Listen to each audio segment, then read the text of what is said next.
नमस्कार मित्रमैत्रिणींनो, स्वाध्याय e learning प्लॅटफॉर्मवरती तुमचं स्वागत आहे. 100 महत्त्वाच्या चालू घडामोडी या आपल्या सिरीजमधलं हे आजचं पुढचं आणि शेवटचं लेक्चर आहे. या लेक्चरमध्ये आपण बघणार आहे महाराष्ट्रातील जानेवारी 2019 पासून तर मार्च 2020 पर्यंत या 15 महिन्यांच्या कालावधीमध्ये महाराष्ट्रामधील कोणत्या महत्त्वाच्या न्यूज ज्या चर्चेमध्ये होत्या त्या आपण महत्त्वाच्या न्यूज या ठिकाणी कव्हर करणार आहे. आपली ही पूर्ण लेक्चर सिरीज उपयुक्त आहे 2020 मध्ये येणाऱ्या राज्यसेवा तसेच कंबाईनच्या पूर्वपरीक्षेसाठी. या लेक्चर सिरीजवरचं इंट्रोडक्शन लेक्चर जर तुम्ही बघितलं नसेल तर माझी तुम्हाला विनंती राहील की आधी तुम्ही इंट्रोडक्शनवाला लेक्चर बघा आणि मगच तुम्ही इथून पुढे लेक्चरला कंटिन्यू करा. तर आपण आज बघणार आहे महाराष्ट्राशी रिलेटेड बातम्या किंवा न्यूज. ज्या काही चालू घडामोडी महाराष्ट्राशी रिलेटेड होत्या त्या आपण या ठिकाणी आज बघणार आहे. तर बघा, सगळ्यात पहिला टॉपिक आहे स्थानिक स्वराज्य संस्थांमधील बदल. ठीक आहे, स्थानिक स्वराज्य संस्थांमधील बदल. ठीक आहे, आता बघा, मी तुम्हाला आपल्या लेक्चर सिरीजमध्ये सुरुवातीला सांगितलं होतं की तुम्हाला या लेक्चर सिरीजमधनं नोट्स काढायच्या नाही आहे.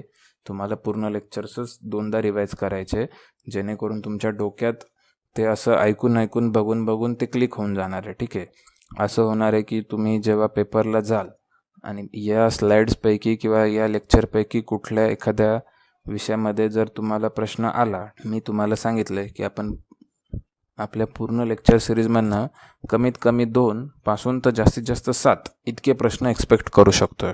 ठीक आहे, म्हणजे आपले 4 ते 14 मार्क या सिरीजमधनं होऊ शकत आहे. ठीक आहे, पण ते होण्यासाठी तुम्हाला मी क्रायटेरिया सुद्धा सांगितलं आहे की प्रत्येक लेक्चर हे 2दा बघावं लागणार आहे.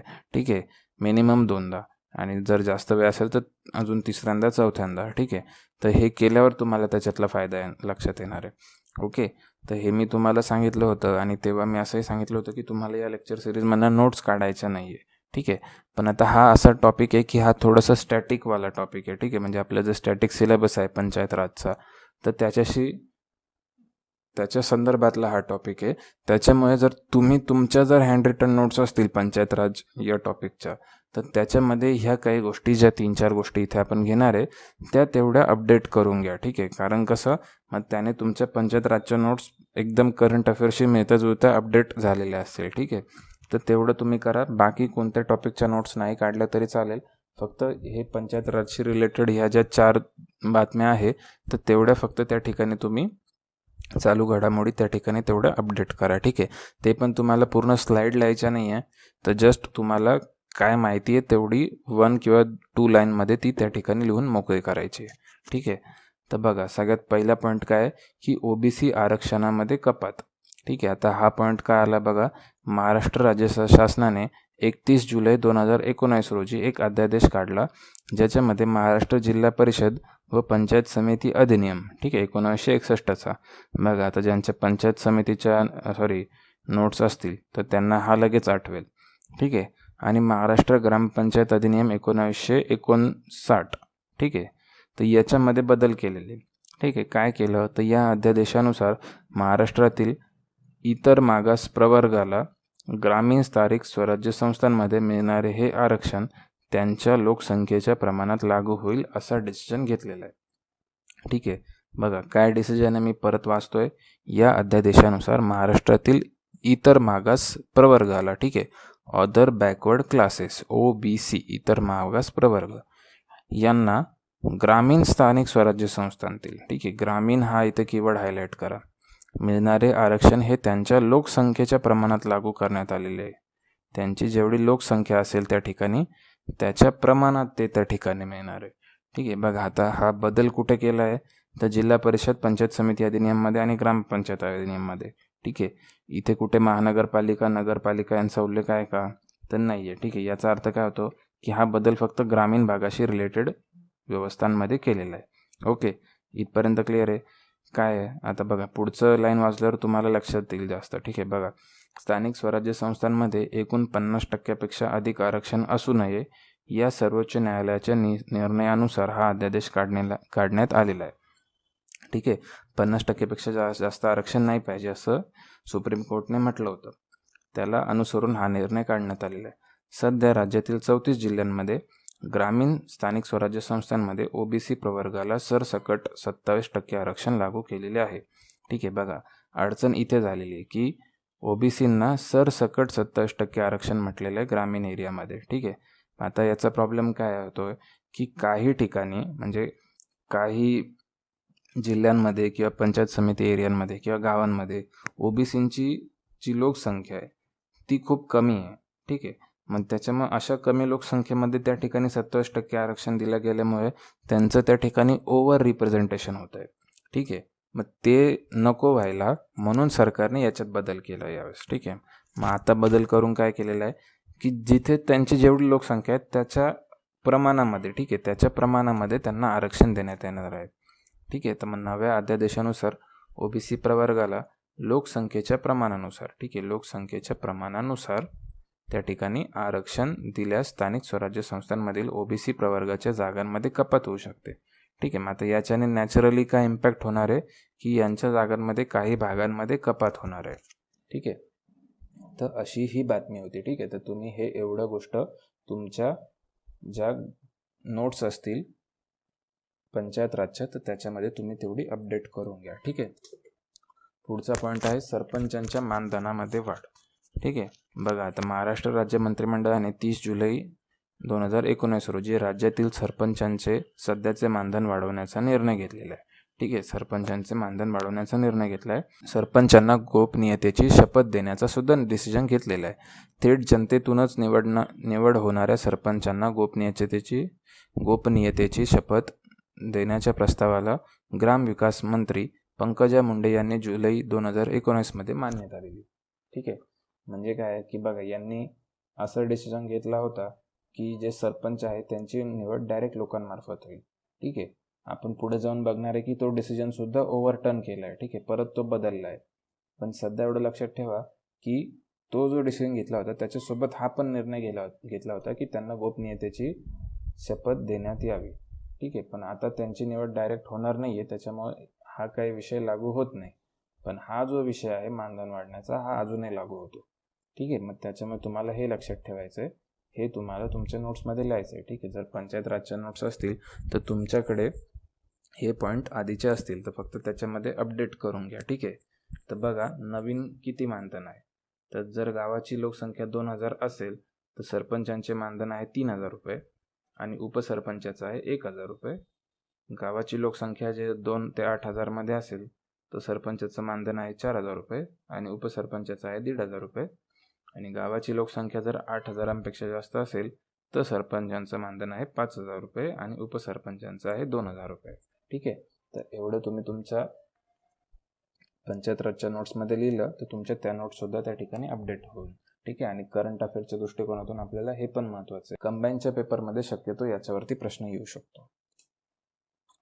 पुढचा पॉईंट बघा, महानगरपालिकांमध्ये पुन्हा एक सदस्य प्रभाग करण्यात येणार आहे. ठीक आहे, आता बघा ही काय न्यूज होती, मागील फडणवीस सरकारने महानगरपालिकांमध्ये आणलेली बहुसदस्यीय प्रभाग पद्धती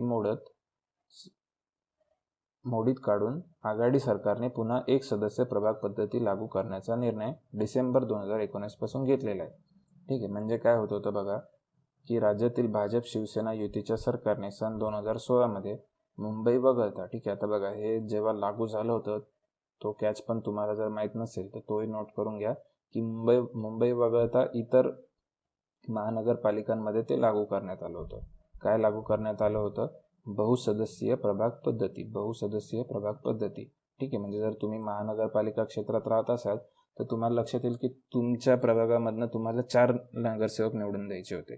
एकच मोठा प्रभाग ज्याच्यातनं 4 नगरसेवक तुम्हाला निवडून द्यायचे होते. ठीक आहे, तर असं सिस्टम या ठिकाणी 2016 पासून लागू केलं होतं.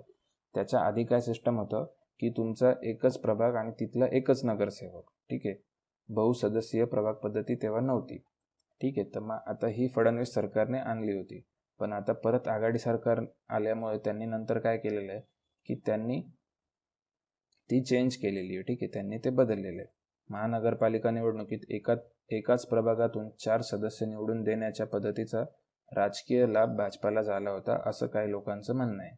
ठीक आहे, मग प्रभागातील कामाच्या श्रेयावरून नगरसेवकांमध्ये वादविवाद होत होते, याचा परिणाम विकास कामांवर होत होता.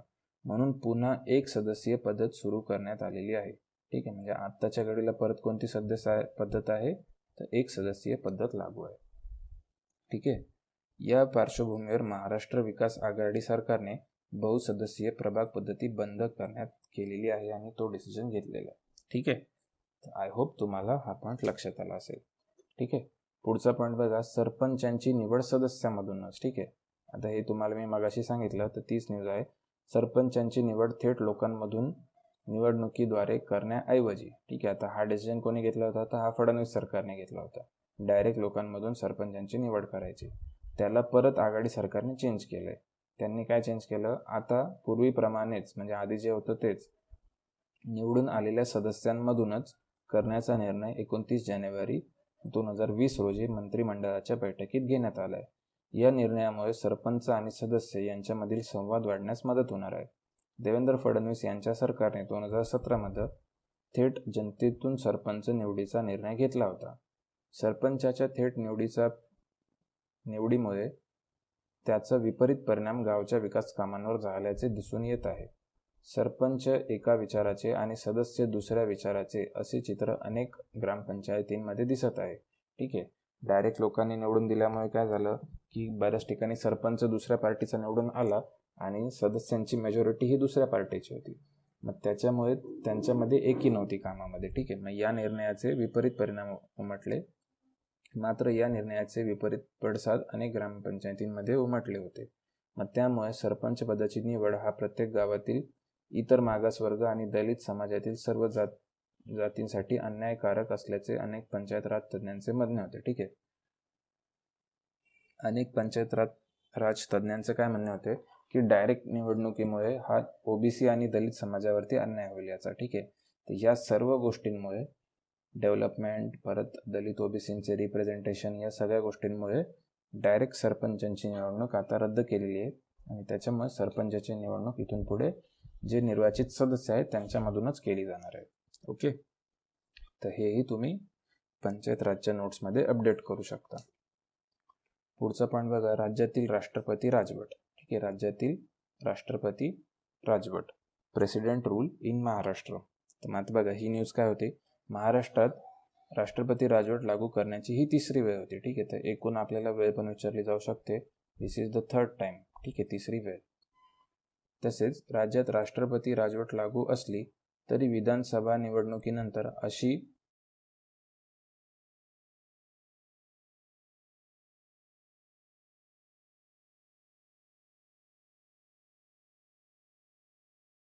ठीक आहे, विधानसभा निवडणुकांनंतर राष्ट्रपती राजवट लागू होण्याची ही पहिलीच वेळ आहे. एकूण कितवी वेळ आहे, तर तिसरी वेळ आहे एकूण. ठीक आहे, तर बघा, याच्या आधीचे आपल्याला जर तिसरी वेळ आहे तर याच्या आधीचे दोन पण आपल्याला इन्सिडेंट माहिती पाहिजे. महाराष्ट्रातील राष्ट्रपती राजवट. ठीक आहे, बघा, सगळ्यात पहिली केव्हा लागू झाली होती, 17 फेब्रुवारी ते 8 जून या दरम्यान झाली होती. एकूण 112 दिवस या ठिकाणी राष्ट्रपती राजवट लागू होती. तेव्हा राज्यपाल कोण होते, तर सादिक अली होते आणि राष्ट्रपती नीलम संजीव रेड्डी होते.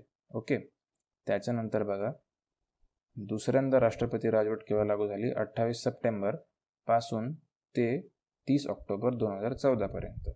तेव्हा 32 दिवस या ठिकाणी राष्ट्रपती राजवट होती आणि तेव्हाच ती विद्यासागर राव हे राज्यपाल होते आणि प्रणव मुखर्जी हे राष्ट्रपती होते. त्याच्यानंतर तिसऱ्यांदा 12 नोव्हेंबर ते 23 नोव्हेंबर या कालावधीसाठी लागू झाली होती. ही 12 दिवस चाललेली आहे.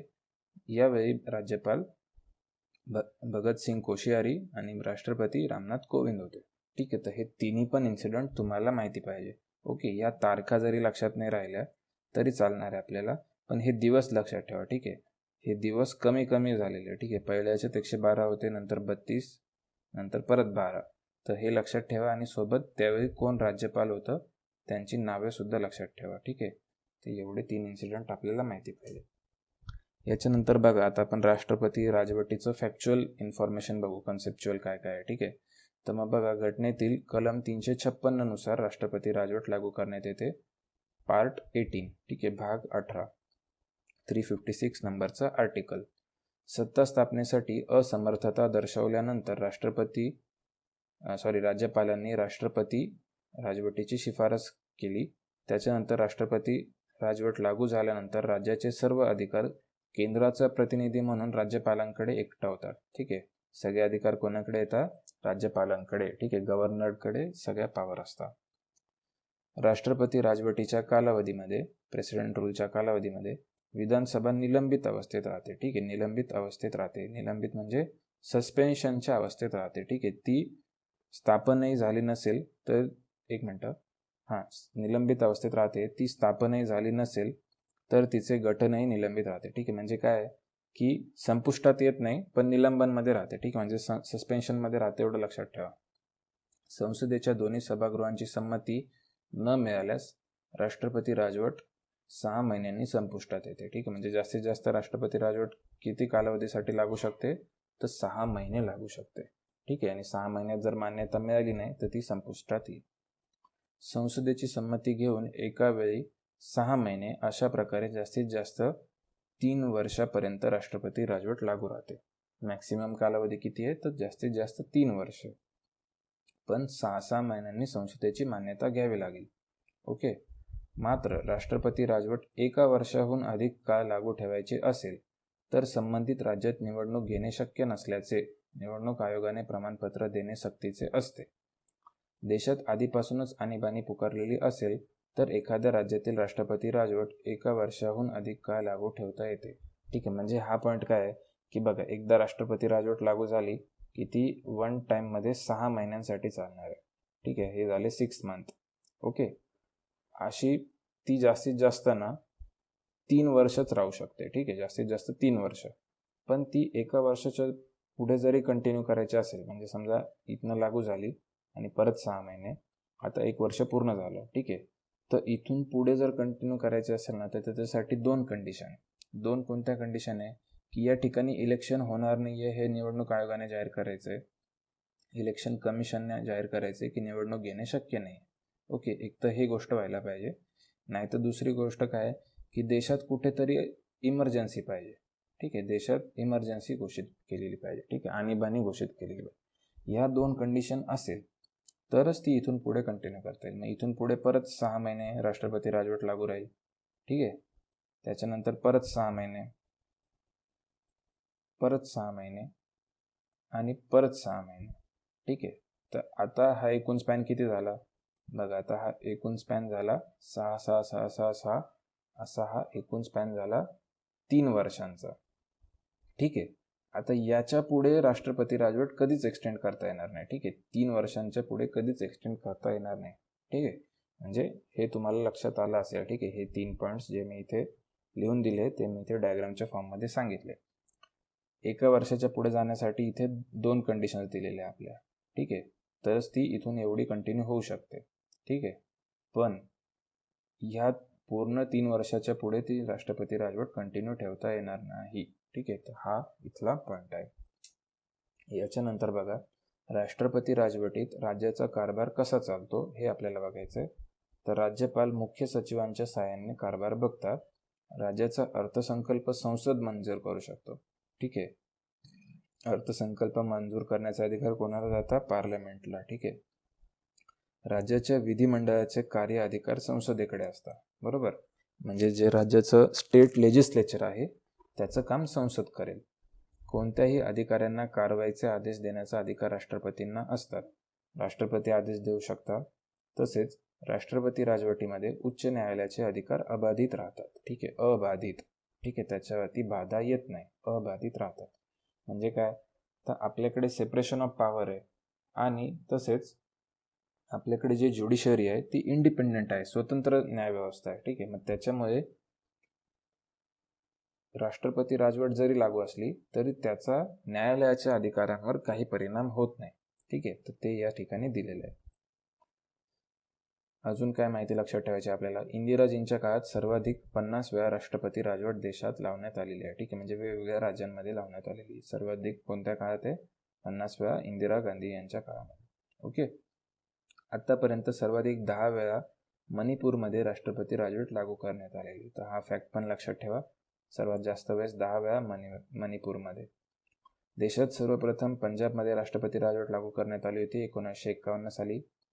एकदाही राष्ट्रपती लागू एकदाही राष्ट्रपती राजवट लागू न झालेले राज्य कोणते आहे तर छत्तीसगड आणि तेलंगणा हे 2 राज्य आहे. आणि व्ही व्ही गिरी यांच्या राष्ट्रपती पदाच्या काळात सर्वाधिक 19 वेळा राष्ट्रपती राजवट लागू करण्यात आली. ठीक आहे. मग PM म्हणून कोणाचा काळ होता तर इंदिरा गांधी यांचा, आणि प्रेसिडेंट म्हणून व्ही व्ही गिरी यांचा काळ होता. ठीक आहे. तर एवढे काही गोष्टी आपल्याला ज्या स्टॅटिक इन्फॉर्मेशन आहे प्रेसिडेंट रूल संदर्भातल्या त्या पण लक्षात ठेवायच्या. पुढची न्यूज आहे मराठा आरक्षण व्हॅलिड ठरलेलं आहे, मराठा आरक्षण वैध ठरलेले आहे. ठीक आहे. बघा, शिक्षणामध्ये 12% आणि नोकऱ्यांमध्ये 13%. ओके, तर हे टक्के पण लक्षात ठेवा कशात किती आहे. आपल्याला इथे प्रश्न स्वॅप करून विचारला जाऊ शकतो. प्रश्न असं येऊ शकतो की नोकऱ्यांमध्ये 12 आहे आणि शिक्षणामध्ये 13 आहे. ठीक आहे, तर तसं नाही आहे, नोकऱ्यांमध्ये जास्त आहे 1%. ठीक आहे, नोकऱ्यांमध्ये 13% आणि शिक्षणात 12%. हे बघा, सामाजिक व आर्थिक मागास घटकांमध्ये मराठा समाजाला आरक्षण दिलेलं आहे. Social and educational backward class SEBC. केंद्र सरकारने 15 ऑगस्ट 2018 मध्ये केलेल्या 102व्या घटनादुरुस्तीनंतर अनुच्छेद 342 नुसार आरक्षण मंजुरीचे सर्व अधिकार राष्ट्रपतींना दिलेले आहे. ठीक आहे.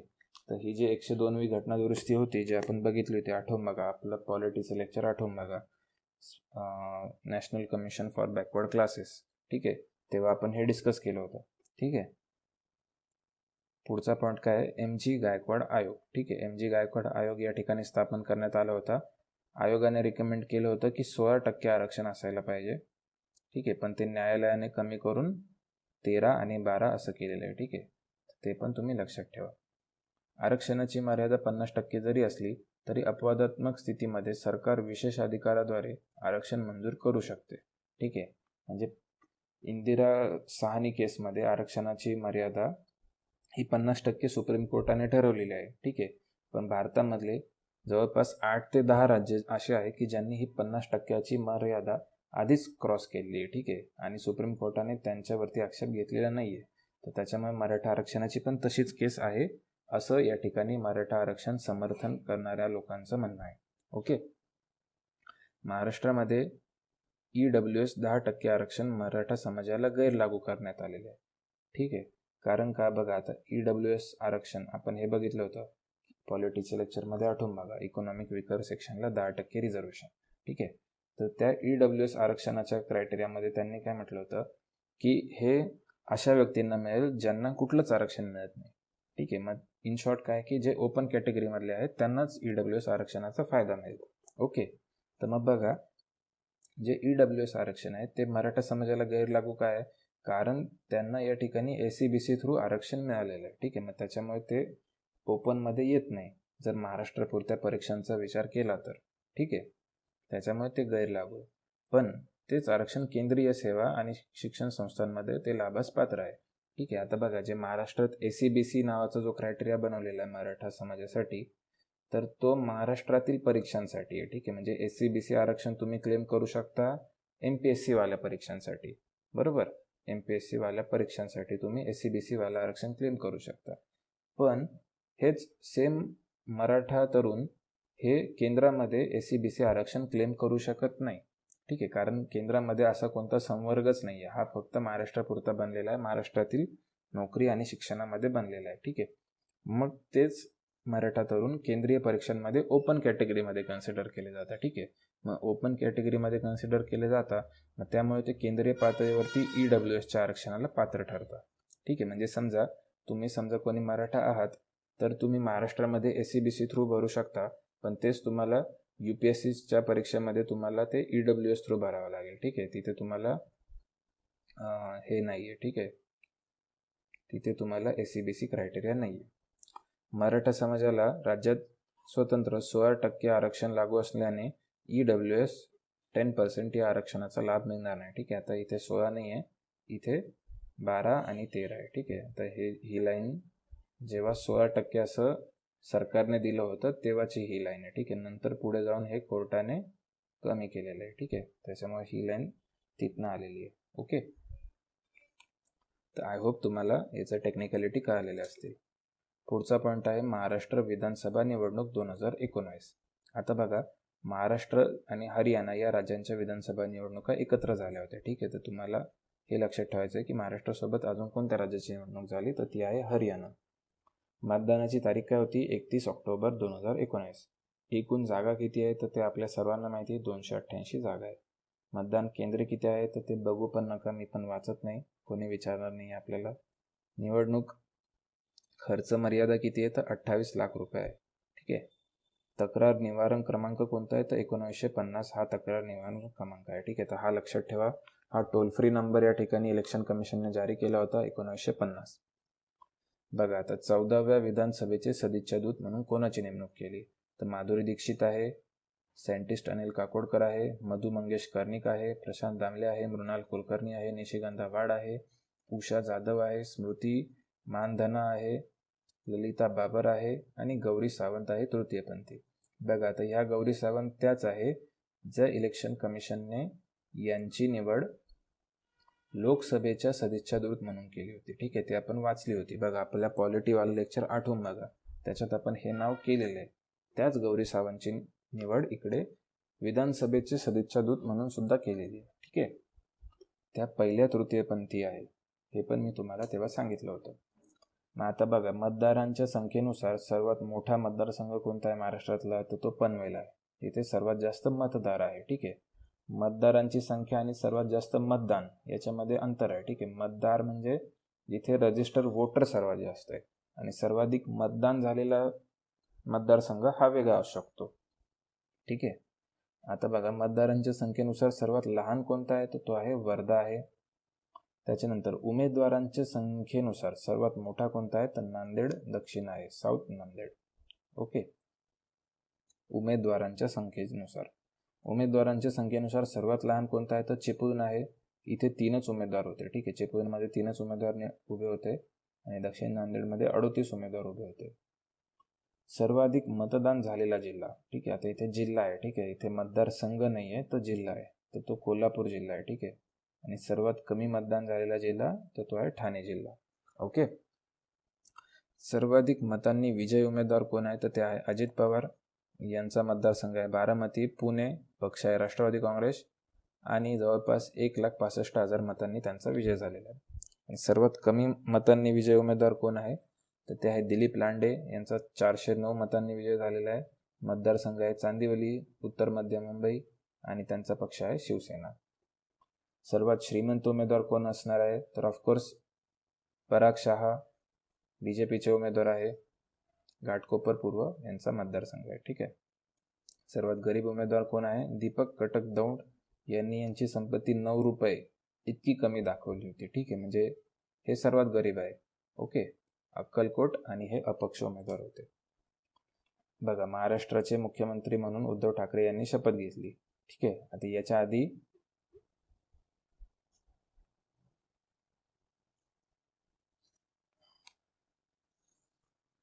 आधी देवेंद्र फडणवीस यांनी सुद्धा काही काळ सरकार चालवलं. ठीक आहे, काही दिवस.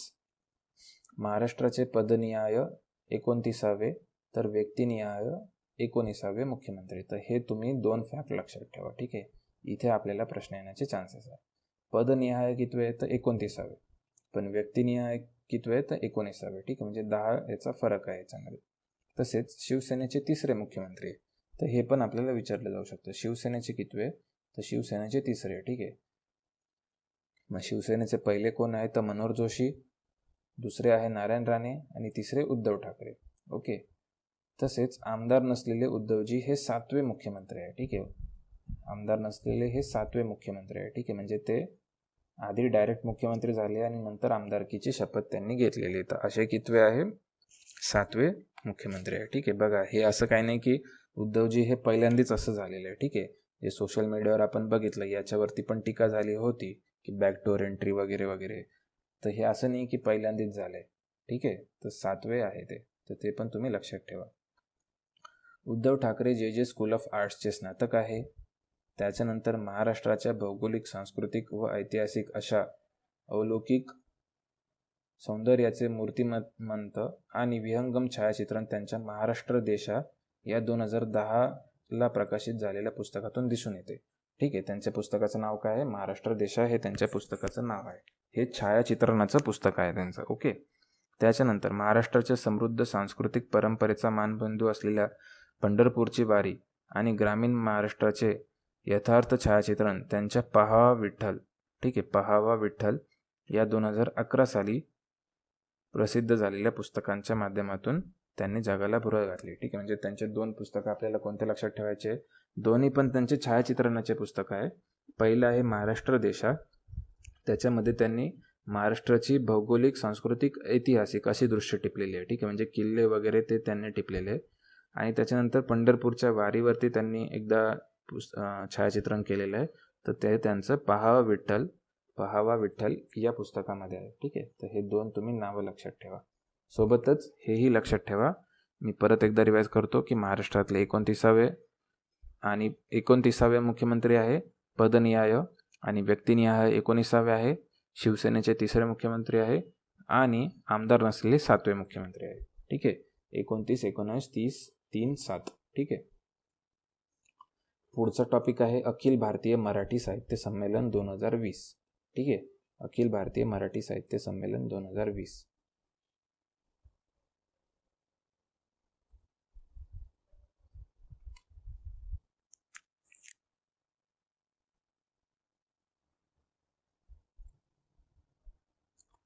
ठीक आहे. तर बघा, अखिल भारतीय मराठी साहित्य संमेलन 2020 हे कितव्या क्रमांकाचं होतं? तर 93व्या क्रमांकाचं संमेलन होतं.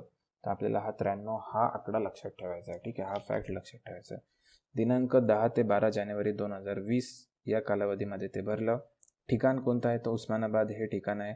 तर हे पण तुम्ही लक्षात ठेवा, उस्मानाबाद. अध्यक्ष कोण होते? फ्रान्सिस डिब्रिटो. स्वागताध्यक्ष कोण होते? नितीन तावडे. आणि उद्घाटक कोण होते? तर ना.धो. महानोर. ठीक आहे. ना.धो. महानोर. तर हे तुम्ही 4 गोष्टी लक्षात ठेवा. ठीक आहे. 93व्या क्रमांकाचं होतं, उस्मानाबादमध्ये भरलं. फ्रान्सिस डिब्रिटो अध्यक्ष होते, स्वागताध्यक्ष होते नितीन तावडे, आणि उद्घाटक होते ना.धो. महानोर. ठीक आहे. मग आता याच्यातनं आपल्याला बाकीची माहिती नाही पाहिजे, आपल्याला फक्त फ्रान्सिस डिब्रिटो यांच्याविषयी माहिती पाहिजे. तर त्यांच्याविषयीची माहिती बघा. वसई तालुक्यातील नंदाखाल येथे 4 डिसेंबर 1942 रोजी मराठी ख्रिस्ती कुटुंबात त्यांचा जन्म झाला आहे. 1972 साली त्यांनी कॅथोलिक धर्मगुरू पदाची दीक्षा घेतली. सुवार्ता मासिकाच्या माध्यमातून त्यांनी विपुल जनजागृतीपर लेखन केलेले आहे. कोणतं मॅगझिन?